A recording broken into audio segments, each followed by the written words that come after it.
अस्सलाम वालेकुम नाजरीन, आप देख रहे हैं स्टेट क्राफ्ट और मैं हूं सैयद मुजम्मिल शाह। आज की सबसे बड़ी डेवलपमेंट सेनेट के ईवान से सामने आती है, जहां पर 2/3 अक्सरियत से 64 वोटों के साथ 27वीं आईनी तरमीम सेल थ्रू कर जाती है। और जो क्लेम था हुकूमत का कि हम कंफर्टेबल हैं अपनी पोजीशन में, सेनेट से कम वो दुरुस्त साबित हुआ। जो अपोजिशन थी शोर शराबा करती रही, ये भी इल्ज़ाम लगा कि आपने काउंट नहीं किया मेंबर्स का, और 7 कॉपियां भी फाड़ी गई मुसवदा जो है उसकी, और बॉयकॉट के ऐलान किए गए। लेकिन इसके बावजूद हुकूमत इनकंसिडरेट रही। अब इसको लेकर जो डिबेट है वो ये है कि अपोजिशन का क्रिटिसिज्म, तनकीद ये है कि जो ढांचा था, जो बैलेंस ऑफ पावर थी, जो सेपरेशन ऑफ पावर था मुख्तलिफ इंस्टीट्यूशंस का, वो गवर्नमेंट डिस्टर्ब कर रही है। हुकूमत का मौक़िफ़ ये है कि ये जो नई आइनी कोर्ट बन रही है, ये चार्टर ऑफ डेमोक्रेसी में तय कर लिया, तहरीक इंसाफ भी उसमें शामिल थी और ये होना था, हम तो उसको मटीरियलाइज़ कर रहे हैं। और दूसरी तरफ अगर देखा जाए तो जो सियासी तारीख़ है पाकिस्तान की, उसमें एक मनफी किरदार रहा अदलिया का, ये मौक़िफ़ भी है हुकूमत का। अब इस सारी सूरत हाल के अंदर आर्टिकल 243 की डिबेट, साथ ये अदलिया के हवाले से डिबेट, और फैसल वाडा साहब का ये कहना कि ये 27वीं तरमीम तो हो चुकी है, अभी 28वीं भी आनी है, उसकी भी तैयारी कर लें। तो तरामीम का ये सिलसिला कितना आगे तक जाएगा। और साथ साथ ये है कि जो प्रेसिडेंशियल इम्यूनिटी की बात हो रही है, सदर को ताहयात इस्तिस्ना देने की बात हो रही है, उस पर जो हुकूमत की रीजनिंग है कि ये पर्क्स का एक हिस्सा है, और साथ साथ ये कोई सियासी ऑफिस नहीं है, इसीलिए ये जस्टिफाइड होना चाहिए। ये आर्ग्यूमेंट लीगली कितना साउंड है, इन तमाम मौज़ूआत पर हम गुफ्तगू का आगाज़ करते हैं। Coordinator to the prime minister Ikhtiyar Wali Khan साहब ज्वाइन कर रहे हैं, तहरीक इंसाफ के रहनुमा फैसल चौधरी साहब मौजूद हैं, और सीनियर कानूनदान हाफिज़ एहसान साहब हमारे साथ मौजूद होंगे। आप तीनों का बहुत बहुत शुक्रिया। फैसल साहब, आपसे आगाज़ करूँगा। तरमीम का जो स्पेसिफिक्स हैं उस पर तो आते हैं, लेकिन प्राइम मिनिस्टर साहब की तरफ से ये कहना कि मुझे कोई इम्यूनिटी नहीं चाहिए, इसको तो अप्रिशिएट करेंगे आप कि उन्होंने अपनी अकाउंटेबिलिटी के लिए अपने आप को पेश कर दी है। That's what he is saying.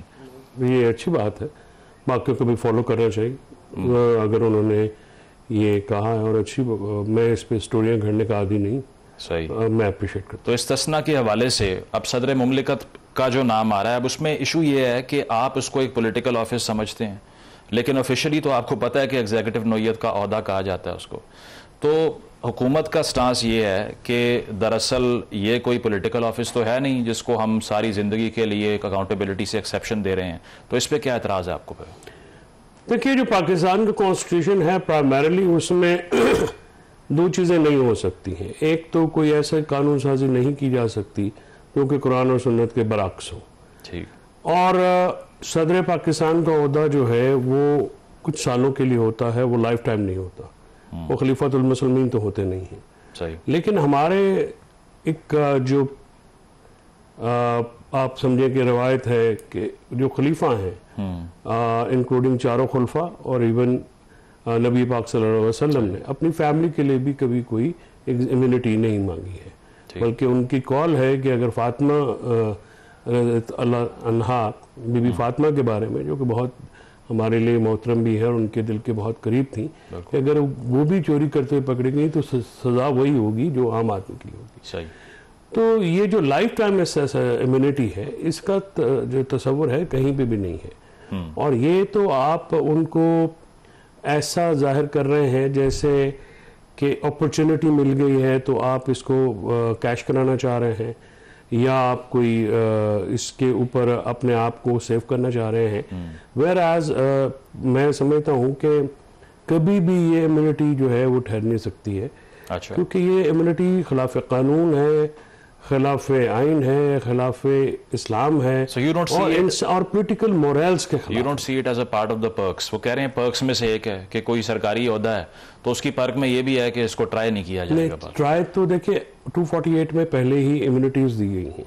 अब वो इम्यूनिटीज जो है उनको एक्सटेंड कर दिया गया है फील्ड मार्शल या CDF की तरफ भी, और प्रैक्टिकली उनको हेड ऑफ द स्टेट में शामिल कर लिया गया है। पहले ये प्रेसिडेंट को, तब तक जब वो प्रेसिडेंट रहे तब तक होता था, फिर गवर्नर्स को और वज़रा को अपने ऑफिशियल फंक्शंस में आपको कोर्ट पूछ नहीं सकती। बुनियादी तौर पे इम्यूनिटीज़ का मकसद ये होता है कि आप अपने जो फंक्शंस हैं, जिस तरह से जुडिशरी में ये तहफ़्फ़ुज़ हासिल होता था, स्मूथली परफॉर्म करें बगैर किसी प्रेशर के और बगैर मतलब इसके, तो वो इस तरह की तरमीम जो है वो नैब में भी दी गई थी जब अमेंडमेंट आई थी।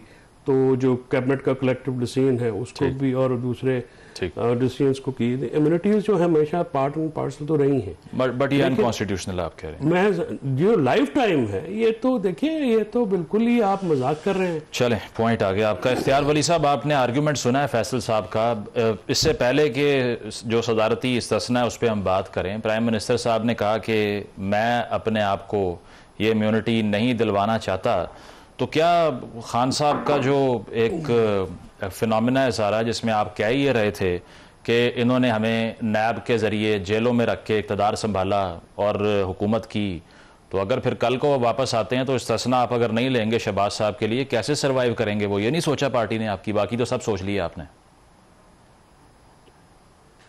बिस्मिल्लाहिर्रहमानिर्रहीम, बहुत शुक्रिया मुज़म्मिल शाह साहब।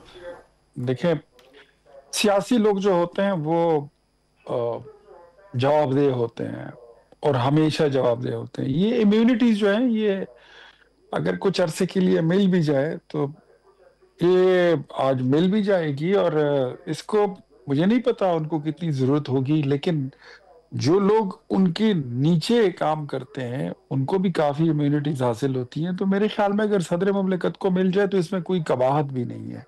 दूसरी जो आपने बात की, को कल को अगर इमरान खान साहब फिर आ जाए, अल्लाह ना करे ऐसी, कि ये मुल्क जो है दोबारा वहां पे चला जाए कि फिर लंगर खानों में और मुसाफिर खानों में हम चले जाएं, फिर अब नए प्रोग्राम के साथ इस तरह आएंगे कि 1 की जगह 5 करोड़ नौकरियां, 50 लाख की जगह जो है तो 2 करोड़ घर बनेंगे, और पता नहीं क्या क्या होगा, वो झूठ और वो कर्जे नहीं लेंगे, वो चीजें अल्लाह ना करे कि उस दौर में हम कभी दोबारा जाएं। मेरे ख्याल में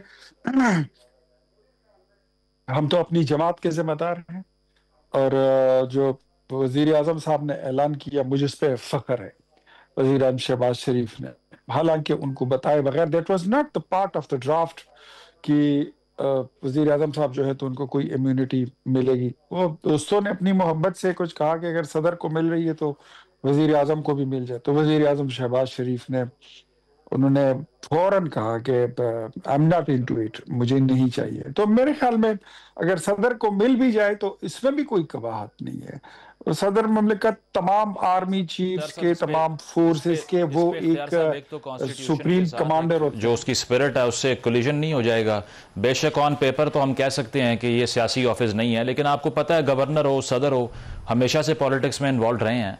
तो पूरी दुनिया में सिवाय रशिया के कोई प्रेसिडेंट ही नहीं है जहां पर लाइफ टाइम इम्यूनिटी हो प्रेसिडेंट के लिए। दूसरा मुल्क पाकिस्तान बनने जा रहा है। So this is not any kind of an achievement as far as I see it. ये शुक्र करें कि पूरी दुनिया में कहीं कोई प्रेसिडेंट तो मौजूद है ना। अगर कहीं प्रेसिडेंट ना होता और हम ही प्रेसिडेंट बनते तो फिर शायद ये कुछ ज्यादा ही अचंभे वाली बात होती, लेकिन कहीं प्रेसिडेंट तो मौजूद है। तो और दूसरा, सदर ममलिकत का जो ऑफिस है, जो उनकी ड्यूटी है, वो आपको पता है कि वो कितनी है। तो मेरे ख्याल में मैं इसको लेके इतने कोई ज्यादा मुझे प्रॉब्लम नहीं हो रही है कि इसमें कोई, इस पे बंदा को तनकीद करे या कहे कि ठीक है। बोल दूसरा, आसिफ अली जरदारी साहब जो है, तो है तो बुरी बात, लेकिन साड़ी मजबूरी है। अच्छा, नहीं, एक और बात नहीं, मैं ये कह रहा हूँ, मैं अच्छा मैं इंटरप्रिटेशन आपको बता देता हूँ। जो मैं नहीं बताना चाह रहा था वो ये था कि आसिफ अली जरदारी ने नाकर्दा गुनाहों की भी बड़ी जेलें काटी हैं। उन्होंने बड़े जो जो जो जो काम नहीं किए थे, मेरे ख्याल में तो आप ही नहीं थी ना। मेरे ख्याल में अगर मैं कहूँ कि ये जो उनकी बहन है तालपुर साहिबा, तो वो, उन्होंने क्या जुर्म किया था? तो पूरे खानदान को तो कभी कोई इम्यूनिटी मिलती नहीं है। जरदारी साहब को मिल रही है ना, उनको तो नहीं मिल रही। तो मैं वही कह रहा हूँ ना कि आपने, मतलब आपके दौर में तो कोई बंदा बशर ऐसा बचा नहीं था इमरान खान साहब के दौर में जिसको आग की भट्टी से गुजारा ना किया। हमने कहा था कि आपको तो मेरे ख्याल में केस तो आपने बनाए थे। चले इख्तियार साहब, आप जो कह रहे हैं उन्होंने जेलें काटी, अब उसके रिजल्ट में उनको कॉन्स्टिट्यूशनल गारंटी के साथ उनको एक तोहफा दिया जा रहा है। ये फिर तो हर कैदी को भी ये इम्यूनिटी दे दे। एग्जैक्टली। अच्छा, कैदी अगर कोई मुजरिम ना हो ना तो फिर बताइए, अब जो बड़े बड़े डकैतों को अगर आप दिलाना चाहते हैं तो फिर उनको नहीं मिल सकती है। 25-25 साल बाद लोग बरी हुए हैं। अच्छा, चले इख्तियार साहब अपनी बात मुकम्मल कर लें, मैं फिर रिस्पॉन्स वो मासूम है ना, वो इनोसेंट हैं, इसलिए वो बरी हो जाते हैं। जो लोग मुजरिम होते हैं, जिन पे पूरी कैबिनेट गवाही देती है, एनसीए गवाही देती है, वो कभी मासूम नहीं होते हैं, वो मुजरिम होते हैं, सर्टिफाइड मुजरिम होते हैं। There is a lot of different obvious difference between the innocent and मुजरिम। जो कन्विक्टेड लोग होते हैं, जो बाकायदा पेशावर किस्म के होते हैं। ठीक है, ठीक है, पॉइंट आ गया आपका। मैं इसका रिस्पॉन्स, फैसल साहब मुझे ये बताएं, ये इम्यूनिटी पे तो हमने बात कर ली, लेकिन ये कॉन्स्टिट्यूशनल कोर्ट के ऊपर इसहाक डार साहब कह रहे हैं 2006 में लंदन में बेनज़ीर साहिबा नवाज शरीफ साहब के दरमियान जो COD होता है, आपका भी उस पर इत्तेफाक था, हम तो उसको मटीरियलाइज कर रहे हैं, इस पर भी एतराज़ है आपको? COD की वो क्लॉज आपने पढ़ी है? वो COD की वो क्लॉज अपनी टीम को गए आपके सामने रखे। बुनियादी तौर पे जो कॉन्स्टिट्यूशनल कोर्ट 1 साल के लिए बनानी थी, वो जनरल मुशर्रफ के जो थे इक़दामात, उनको अंडू करने के लिए बनानी थी। That's all. इसका ये मतलब नहीं था कि सुप्रा पार्लियामेंट या सुप्रा सुप्रीम कोर्ट आप एक करें, एक इदारा बना दें या एक फोरम आप क्रिएट कर दें। फिर 2009 में 18वीं तरमीम हुई, उसी में 19वीं तरमीम भी हुई। कॉन्स्टिट्यूशनल कोर्ट उस वक्त नहीं बनाएगी, यानी डिस्कार्ड कर दी गई। बिल्कुल, देखिए ना, COD पे अमल दरामद तो हो गया 2018वीं तरमीम में। सही। उसके बाद तो COD is no more effective, और आज के दौर में एक नया COD चाहिए। ठीक है, अब एक नया चार्टर ऑफ डेमोक्रेसी तो चाहिए, इसमें कोई शक की बात नहीं है। PTI हो, नून हो, पीपल्स पार्टी हो, दूसरी जमातें हो, तब सबको एक नया COD चाहिए। PTI उसका हिस्सा ही और नहीं बनती। सबसे ज्यादा जरूरी उस COD की जो पहली शर्त ये थी कि आप एस्टेब्लिशमेंट की उंगली पकड़ के नहीं आएंगे। बिल्कुल। ठीक है, तो अब आपने तख्त उसको ताराज तो आपने कर दिया है, उड़ा तो आपने दोनों पार्टी को। उसको अंडू तो तीसरी कुव्वत वो आपको कहते हैं ना, जो आपने किया आके। जी हाँ, नहीं वो तो देखिए तीसरी को, वो तो एक और पॉलिटिकल बहस है ना, जो COD के बारे में हम बात करें। ठीक है, तो COD का बहाना ना बनाए। 27वीं तरमीम इन्होंने करनी थी, और इन्होंने करनी है, हर सूरत करनी थी, क्योंकि ये सुप्रीम कोर्ट को सबसर्वेंट करना चाहते हैं। 26वीं तरमीम में भी आप देखें कि ये जो कॉन्स्टिट्यूशनल बेंच है, ये सिर्फ सुप्रीम कोर्ट में और सिंध हाई कोर्ट में, 90% पाकिस्तान में, इवन इस्लामाबाद हाई कोर्ट में बेंच नहीं है। सही। और वहां पे प्रैक्टिस एंड प्रोसीजर लागू नहीं है। अब ये पिक एंड चूज करके आप किसी अदालत में लगा रहे हैं, किसी में नहीं है। अभी आप जो है वो तो ग्लोरिफाइड सेशन कोर्ट हो गई ना सुप्रीम कोर्ट जी। सुप्रीम कोर्ट और हाई कोर्ट से अगर आप ले लेंगे जिस जज से आईनी पावर्स, वो तो जनाब फिर हो जाएंगे यूजलेस। वो तो अपलेट कोर्ट्स हैं, और अपलेट किसी अपलेट कोर्ट से बनाई भी नहीं जाती। यानी आप हाई कोर्ट भी अपलेट कोर्ट बनाए, सुप्रीम कोर्ट भी बनाए, नीचे सेशन कोर्ट भी हो, सिविल कोर्ट भी हो, तो ये तो आप लिटिगेशन को लंबा करें। अगर आपका ये मतमा नजर कभी जो बिल्कुल नहीं है, सही, ये झूठ बोलते हैं, अगर आपको मतमा नजर ये था कि केसेस या अवाम नाज को बहुत प्रॉब्लम होता है, पेंडेंसी है, पेंडेंसी वो तो सबसे ज्यादा लोअर कोर्ट्स में होती है। सही, लोअर कोर्ट्स में आपकी पेंडेंसी सबसे ज्यादा होती है, ना हाई कोर्ट में ना सुप्रीम कोर्ट में उस कदर होती है। अगर आप पूरी लिटिगेशन उठाएं ना जी, पाकिस्तान में जितने भी केसेस हैं उसका 95% आपको लोअर कोर्ट में मिलेगा। लेकिन एक आर्गुमेंट ये भी है ना कि ये जो पॉलिटिकल विच हंटिंग होती थी, suo motu justice, judicial activism, doctrine of necessity, अब इतना कोई शाइनिंग 184(3) को आप सब्जेक्टिव कर दे, देखिए ना, वो तो इनको काम भी करना नहीं आता ना। आप देखें कि आपको अगर ये गलती को गलतान से दुरुस्त करना चाह रहे हैं, यानी अगर आप 184(3) की, और बिल्कुल सही बात है, इसमें कोई शक की बात नहीं है कि सो मोटो पावर्स इफ्तिखार चौधरी ने स्पेसिफिकली, और बाद में आने वाले कुछ जजेस ने, साकिब निसार साहब का नाम नहीं लिया, साकिब निसार साहब, और उसके बाद देखे ना नासिर मुल्क साहब ने, जिलानी साहब ने, बंदयाल साहब ने नहीं सो मोटो नहीं लिया, उन्होंने एक भी सो मोटो नहीं, खोसा साहब ने नहीं लिया था। इन दोनों ने जो दो जज साहबान, उन्होंने सो मोटो को बिल्कुल सोटो मोटो की तरह इस्तेमाल किया, जिसका नुकसान हुआ।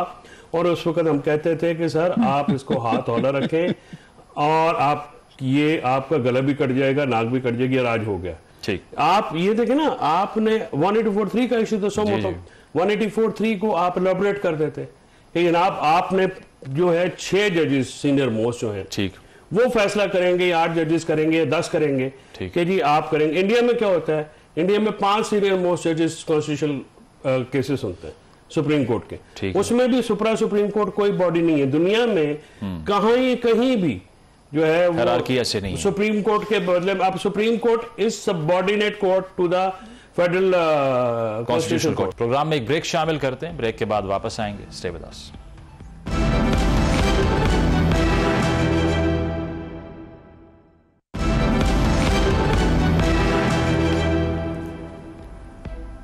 वेलकम बैक नाजरीन, डिस्कशन को कंटिन्यू करते हैं। इख्तियार वली साहब, यही सवाल आपसे कि अब ये जो नई कोर्ट की एक हायरार्की हम देख रहे हैं जो आ रही है, अब एक तो सो मोटो का जो इशू था, चलें उसके माजी पे हमने बहस कर ली कि उसका पाकिस्तान को कोई ख़ास कॉन्स्टिट्यूशनल कंसोलिडेशन में डेमोक्रेसी को कोई फ़ायदा नहीं हुआ, लेकिन अब आकर एक तो ये रिटायरमेंट की एज बढ़ाना और दूसरा नई कोर्ट क्रिएट करना। JUI भी कह रही है कि आपने 26वीं तरमीम को रोल बैक कर दिया, आपने हमारा वोट लिया और बाद में गद्दारी कर दी हमसे, तो एलाइज तो फिर साथ नहीं देंगे आपका। देखिए, जो 26वीं आईनी तरमीम थी उसमें ये जो मामला थे, खास करके स्पेशली मैं बात करूंगा कि आईनी कोर्ट से आईनी बेंच पर आना, वो उसकी अफादियत खो गई थी। ये बात हमने उस वक्त JUI को भी समझा दी थी, लेकिन पाकिस्तान तहरीक इंसाफ और JUI इस बात पर बज़िद थे, सिर थे कि यार ये फिलहाल आप कोर्ट ना बनाएं, अगर आईनी बेंच से गुजारा ना हुआ और जो मकासद पूरे नहीं होते हैं तो फिर आप भले उसके बाद चले जाएं, फिर आप आईनी अदालत जो है वो बना लें। अब उनको भी ये समझ आ गई और हमें भी समझ आ गई थी कि 26वीं आईनी तरमीम में जिस चीज पर इत्तेफाक हो गया, तब खैर PTI की तो मैं बात इसलिए नहीं करूंगा कि सबसे ज्यादा क्रेडिट इन्होंने लिया था 26वीं आईनी तरमीम का, कि A to Z जितना इसका कंटेंट है ड्राफ्ट का वो सारा जो है तो वो हमने बनाया था। Otherwise the ruling parties they were going to amend the 1/3 of the constitution of Pakistan. तो बहुत बड़े बड़े इल्जाम लगा रहे थे और बहुत बड़े बड़े क्रेडिट फिर बाद में इन्होंने लिए कि हमने उसको डी इंटेंसिफाई कर दिया है उस कॉन्स्टिट्यूशन अमेंडमेंट को। तो डी इंटेंसिफाई करने का फायदा क्या हुआ? आपको एक और तरमीम लानी पड़ रही है। तो मेरे ख्याल में जो हुकूमत के कोर इश्यूज हैं वो ये हैं, ये सो मोटो एक्शन, ये वाकई में ये सोटो मोटो था और इसके जितने हमने इसको भुगता है, मतलब ये बनाया इसलिए गया था कि आप इस मुल्क के चीफ जस्टिस को एक इख्तियार देते हैं कि राह चलते हुए कभी इसको कोई इंफॉर्मेशन दे देती है या राह चलते हुए कोई चीज अनजस्टिफाई देख लेता है तो वो उस पर एक्शन ले ले और इंसाफ करे। वो तो यार वो तो अपना काम छोड़ के जाके कभी सिनेमा हॉल में बैठ जाता था, कभी वो दरिया किनारे खड़ा हो जाता है कि डैम बनाने, कभी कहते हैं नवाज शरीफ को अंदर कर दो, कभी कहते हैं ये ख्वाजा साद रफीक जो है ये लोहे का चना है, ये इसको और इसके भाई को 2.5 साल के लिए अंदर कर दो। वो तो अच्छा, दूसरी तरफ आप देखें यही अदालतें, यही सो मोटिव, जब नवाज शरीफ आता है अदालत में तो कहते हैं कि जी गॉडफादर और सिसिलियन माफिया और पता नहीं क्या क्या ये लोग कहते थे। फिर जब दूसरा एक्स प्राइम मिनिस्टर इमरान आता था तो कहते थे इनको बड़े प्यार से बड़े मोहब्बत से पेश किया जाए, गुड टू सी यू, फिर इनको कारपेट कवर दिया जाए, तमाम मुकदमात जो इनके खिलाफ हैं उनमें भी जमानत, जो कल परसों इनके बाद बनेंगे उनमें भी जमानत। मतलब हमने तो ऐसा सोटो मोटो हमने कभी देखा ही नहीं था, ये था क्या? तो इससे इंसाफ तो नहीं हुआ था, लेकिन हमने देखा था कि डबल स्टैंडर्ड ऑफ जस्टिस हमने जरूर देखा था। तो ये बदनाम जमाना एक एक्शन जिसको बदनाम जमाना बना दिया गया था, स्पेशली साकिब निसार और उमर अता बंदियाल ने। मैं कहता हूं ये सो मोटो एक्शन की ये जितनी कापियां हैं, इसकी एक एक कापी फाइल की उठा के इनके घर पे इनके फेंक देनी चाहिए कि ये रखो अपने पास। तो ये इससे जान छूट गई। अल्लाह ने मियां मोहम्मद नवाज शरीफ चले जाते थे इफ्तिखार चौधरी के सामने। नहीं, ये देखे ना, किरदार तो प्ले किया सबने बेशक। इस पे इख्तियार साहब मुझे ये भी बताएं, अब ये आपका जो प्रोग्राम या विजन जो है अमेंडमेंट्स का, ये कंप्लीट हुआ अब भी है या अभी भी कुछ रहता है? फैसल वाडा साहब कह रहे हैं 28वीं की तैयारी करें, आप मिठाइयां बांट रहे हैं वो, और वो कह रहे हैं कोई रोक ही नहीं सकता इन चीजों को होने से। नहीं यार कोई 28वीं की बात नहीं है। जो कमी रह गई थी, देखिए मैं सीधी बात बताता हूँ, 27वीं का नहीं पता, 28वीं का क्या पता। लेट हिम कंटिन्यू जी। चले इफ्तिखार भाई को 27वीं का नहीं पता था, 28वीं का पता लगेगा। चले आएगी तो कर देंगे। आपको क्या, आपको पता, आपको ज्यादा पता है ना फैसल। चले आप बता, आप अपनी बात करना आ रही है, आपके खिलाफ आ रही है, आप मेरा टाइम लेना चाहते हैं? खबर दे दी उन्होंने। क्या बात करते हैं फैसल, अपनी बारी पे बात आपके खिलाफ आएगी तो बंदा। नहीं, ऐसा क्या होगा 28वीं तरमीम में, आप बता ही दें। ये रोल बैक हो जाएगा सर। हमारे खिलाफ देखो, एक बात आपको बताता हूँ, ये 26वीं आईनी तरमीम को डी इंटेंसिफाई करके उसकी जगह पे उसकी जरूरत महसूस हो रही थी कि आपको चीजों को इसकी असल स्पिरिट में बहाल करना है और वो अमेंडमेंट्स आपको लानी है। सो वो हमने कमी पूरी कर दी है 27वीं तरमीम में। अब 28वीं तरमीम की बात है तो एक बात मैं आपको बताऊं फैसल साहब, अगर फैसल 28वीं तरमीम आएगी और अगर वो हमारे खिलाफ हो तो याद रखें कि वो आपके भी खिलाफ होगी। अगर हमें किसी ने घंटा पहनाया तो एक घंटा आपको भी पहनाया जाएगा, और अगर हमें हथकड़ी लगेगी तो दूसरी हथकड़ी आपके हाथ में होगी। बिल्कुल, ये नून लीग का रिकॉर्ड है शाह जी कि जो कानून साजी इन्होंने माशाल्लाह की है वो इन्हीं के गले में घंटा बन के सबसे पहले फिट हुई है। पॉलिटिकल स्पेस, चाहे वो 97 का एंटी टेररिज्म एक्ट हो या जो कोई भी जो इन्होंने ब्यूरो वो सारा इन्होंने सबसे पहले भुगता। ठीक है, इसमें पॉलिटिकल स्पेस ऑब्वियसली श्रिंक करेगी, सबको नुकसान होगा। एहसान साहब, आपको अगर आवाज आ रही है तो मुझे ये बताएं, ये कॉन्स्टिट्यूशनल कोर्ट की जो क्रिएशन है ये इतनी मैंडेटरी थी कि अब आकर जो कहा जा रहा है उसके इख्तियारात के बारे में सो मोटो जस्टिस के खिलाफ है ये, फिर रिटायरमेंट की एज बढ़ा दी जजेस की, आपको लगता है दिस वाज एब्सोल्युटली नेसेसरी? और इसके बाद एक ऐसा रिफॉर्मिस्ट किस्म का इदारा बनेगा जुडिशरी का कि बैलेंस भी रिस्टोर हो जाएगा और ये आर्ग्यूमेंट भी गलत साबित हो जाएगा कि अंडर ऑपरेट नहीं करेगी कोर्ट अब सियासतदानों के, पॉलिटिशियंस के, पार्लियामान के, या आपको लगता है कि ये बैलेंस ऑफ पावर जो है ये ख़राब हो गया अब? मुजम्मल, एक तो चीज ये है कि कॉन्स्टिट्यूशनल कोर्ट जो बनी है पाकिस्तान के अंदर वो एक ऐसा नया एक्सपीरियंस नहीं है कि जिसकी बुनियाद पर ये कहा जाए कि शायद ये अंडरमाइन ऑफ जुडिशरी है या ये है कि सबसेविएंट ऑफ जुडिशरी है, ये एग्जेक्टिव की जो इंटरवेंशन है उस पर ज्यादा है। अगर यही प्रिंसिपल जिस पे आज बात की जा रही है यही प्रिंसिपल होता तो ये पॉलिटिकल पार्टीज 15, 16, 18, 20 साल से जो है क्यों कॉन्स्टिट्यूशनल कोर्ट की बात कर रही। और अगर यही प्रिंसिपल इसी तरह होता, एग्जेक्टिव इंटरवेंशन होती, पॉलिटिकल उसके अंदर अपॉइंटमेंट्स होती या उसके बाद जो सुप्रीम कोर्ट का रोल जो है ये जुडिशरी का रोल मिनिमाइज होता, तो ये 1920 से जो है दुनिया के अंदर पहली कॉन्स्टिट्यूशनल कोर्ट या स्पेशल सब्जेक्ट्स पे बना है और इस वक्त 80 से ज्यादा ममालिक के अंदर ये सिलसिला चल रहा है और किसी कॉन्स्टिट्यूशनल कोर्ट के नाम पे कल चल रहा है, किसी जगह स्पेशल ट्रिब्यूनल्स के नाम पे चल रहा है। और वही 5 प्रिंसिपल जो 1920 से आपने इवोल्व किए थे वो आज भी 2025 के हैं कि फंडामेंटल राइट्स है, एग्जेक्टिव एक्शंस है, उसके बाद आपका जो है कॉन्स्टिट्यूशन इंटरप्रिटेशन है, सूबों या प्रोविंसेस के रिलेशन है, एडवाइजरी जुरिसडिक्शन है और एनफोर्समेंट ऑफ फंडामेंटल राइट्स है। तो ये सारी चीजें दुनिया के अंदर एक एक्सपीरियंस के तौर पे जा रही हैं और किसी जगह मुजम्मल दुनिया के किसी मुल्क ने जब कॉन्स्टिट्यूशनल कोर्ट बनाई है तो वहां पे ये नहीं आया कि जी उससे जो सुप्रीम कोर्ट है वो खत्म हो गई है, सुप्रीम कोर्ट अंडरमाइन हो गई है, या दुनिया ने उस एक्सपीरियंस से लर्न करके भी एक गिवन सिचुएशन के अंदर हमने बनाया है और ये हमारा सक्सेसफुल नहीं है, या किसी तरह जो लोग थे तो उस वक्त के ताकतवर लोग थे वो स्पेसिफाई करें ना कहाँ हुआ है ऐसा ताकि हम ये एग्जांपल कोट करें कि ये कोई रिवर्स की बात नहीं है, नॉर्मल प्रैक्टिस है ये।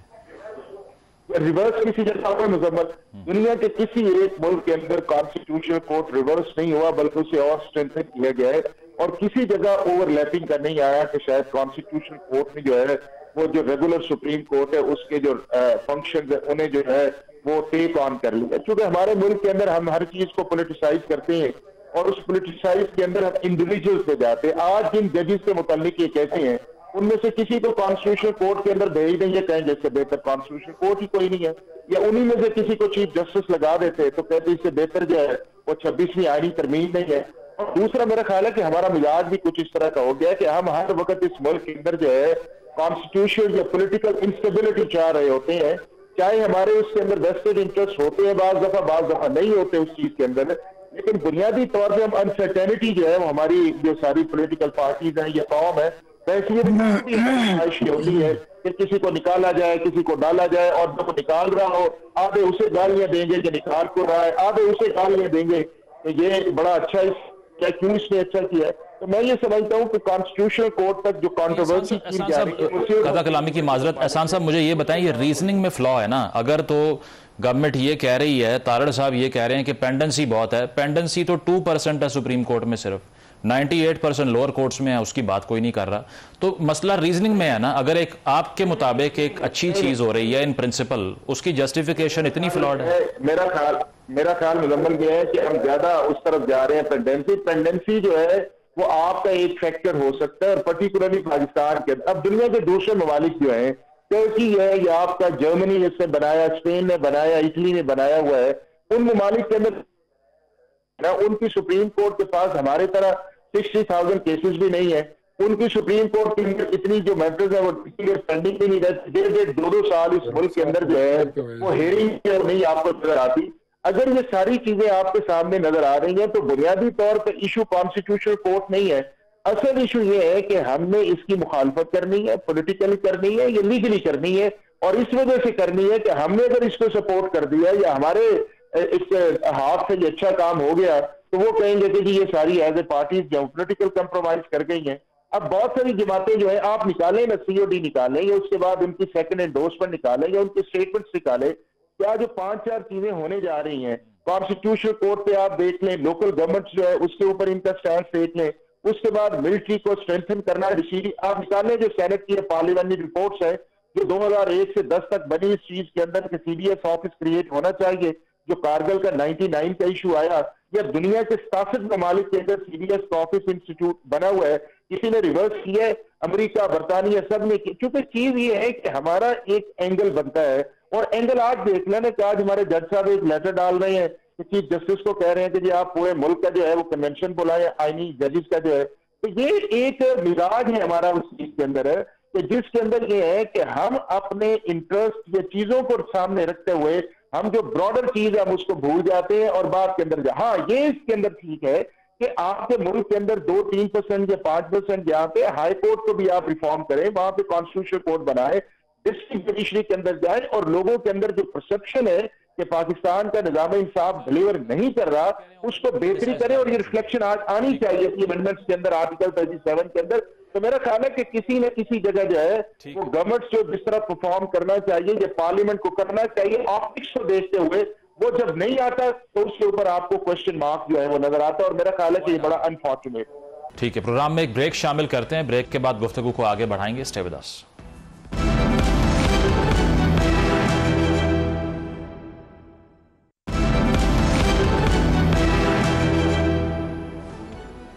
वेलकम बैक नाजरीन। पैनल हमारे साथ मौजूद है, डिस्कशन को कंटिन्यू करते हैं। फैसल साहब जरा पॉलिटिकल साइड पे आ जाते हैं, क्योंकि अब सेनेट से सेल थ्रू कर चुकी है, ठीक है, और पीटीआई की तरफ से बॉयकॉट की बातें, 2 सेनेटर्स से आपका राब्ता नहीं हुआ, अब एहतजाज करेंगे, पार्लियामान के अंदर कोई ऑप्शन नहीं। सबसे पहली बात तो हाफिज साहब ने कहा कि पोलिटिसाइज कर देते हैं। क्या कॉन्स्टिट्यूशन को कॉर्पोरेट डॉक्यूमेंट है? कॉन्स्टिट्यूशन एक पोलिटिकल प्रोसेस के जरिए नहीं ज़रूर पजीर होते। दुनिया में कौन सा ऐसा आइन है जो कि पॉलिटिकल डॉक्यूमेंट नहीं है? एसेंशियली दुनिया का हर लॉ, हर कानून, हर आइन पोलिटिसाइज होता है, और पॉलिटिक्स को आपने एक ऐसा लफ्ज बना दिया है कि जी जिससे सारे नफरत करते हैं। ये बिल्कुल काबिल नफरत बात नहीं है, और ये सबसे इम्पोर्टेंट बात है। जजेस जो हैं, आप यही तो बात है कि अगर आपने जो जजेस जैसे तो सुप्रीम कोर्ट इंडिया में लगाए थे, अगर आप टॉप 5 जजेस लगाएंगे तो कोई सीनियरिटी प्रिंसिपल के ऊपर आपको इतराज नहीं करेगा। ठीक है, आप अपनी मर्जी के जज लगाना चाहते हैं, अपनी मर्जी के फैसले करवाना चाहते हैं।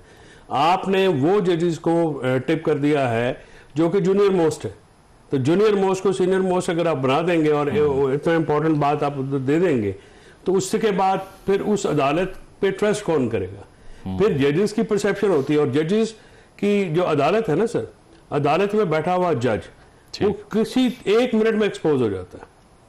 1 मिनट में एक्सपोज, क्योंकि ये अल्लाह ताला ने निज़ाम ही ऐसा बनाया हुआ है कि निज़ाम किसी तरफ झुकेगा तो पता लग जाएगा कि ये सही झुका है, ये गलत झुका है। ठीक, लिहाजा ये बात कहना जी कि कॉन्स्टिट्यूशनल कोर्ट से पॉलिटिक्स, ये प्रिंसिपल के ऊपर आप इसकी आर्गुमेंट हो रहा है। आर्गुमेंट ये नहीं है कि आप कोर्ट बनाएं।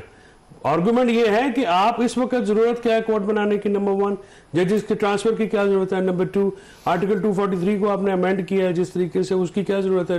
नहीं, वो जरूरत यही है ना कि पीटीआई ने इंक्रोच कर लिया अदालतों को। मैं समझता हूं उन्होंने इंक्रोच कर लिया कोर्ट्स को। नहीं, वो 243 पे मैं समझता हूं मजबूरियां सही, वो हमारी नहीं है। मतलब मुझे हमदर्दी आप लोगों से।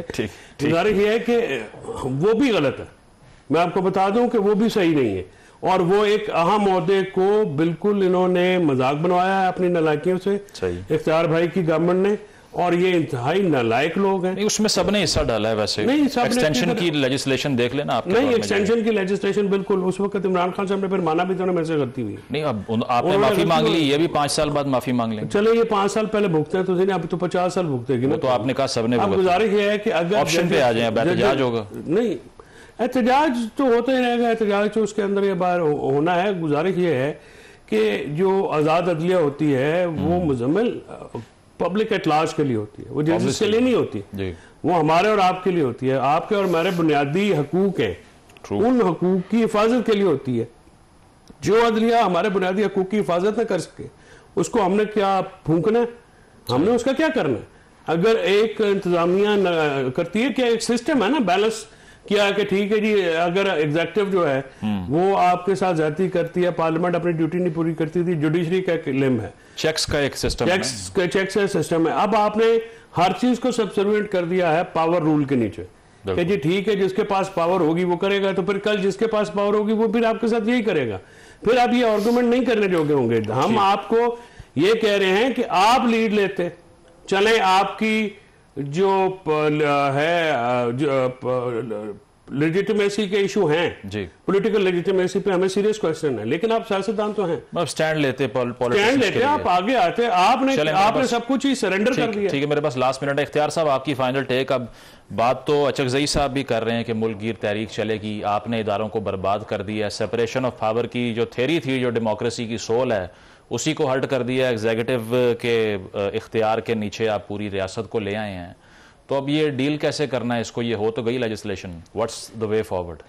खैर मेरे ख्याल में महमूद खान अचकजई साहब जो है वो कोई अपोजिशन लीडर थोड़े हैं, वो तो इमरान खान रिहाई कमेटी के सरबराह है, इससे ज्यादा उनका कोई रोल नहीं है। अपोजिशन का किरदार ऐसे होता नहीं है जिस तरह वो अदा कर रहे हैं। एग्जीक्यूटिव के नीचे नहीं लाए हैं, लेकिन एग्जीक्यूटिव को जुडिशरी को अलग जरूर किया है। वो जो परवेज मुशर्रफ के दौर में मर्ज हो गया था एग्जीक्यूटिव और जुडिशरी दोनों, वो अल्हम्दुलिल्लाह आज शहबाज शरीफ साहब ने अपनी दौरे हुकूमत में उसको अलग अलग कर दिया है। जो नीचे लेवल के जो लोगों को स्पीडी जस्टिस एक मजिस्ट्रेट दे सकता था, वो इस जुडिशरी में नहीं मिलता था।